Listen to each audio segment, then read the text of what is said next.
O, tumabit talaga siya sa akin. Noon, initan din siya, guys. O, diba? O, may mga ano niya, o. Iinitan din siya. Diba? Nagtabi kaming dalawa, guys. Dito siya, o. Okay?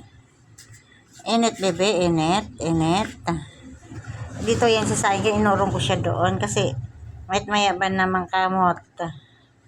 Siyempre, nainitan nyo sa side lang siya. Ano, oh. Ayan, guys. Yan ang milk cake ko. Ang bait na milk cake. May buntot niya. Oh. Hanggat hindi siya makatulog. Ayan, ganun-ganun na yung buntot niya. Gagalit kapag ginahawakan. Diba? Gagalit siya pag ginahawakan, guys. Ayan. Bait yung pusa ko na yan. Love-love ni Mama. Ang love-love ni Mama. Yan ang baby namin. Yan ang tuplado. Ikaw, ah.